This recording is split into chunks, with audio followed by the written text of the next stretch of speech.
Hi guys, we're taking a look at my new V for City tennis skirt. So this is a super cute, flirty little skirt that is ultra soft against your skin.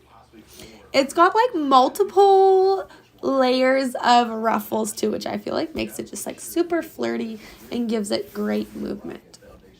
I also love the thick waistband at the top too. It just makes it like super comfy and kind of holds it in place and gives you like a little bit of compression.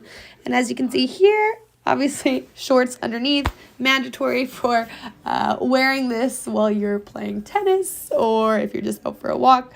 The shorts itself have little pockets in them as well, handy for your tennis ball or keys or phone, whatever it is you're sticking in your pocket. I feel like it looks super cute. Love the short length of it. Makes it just like very flirty.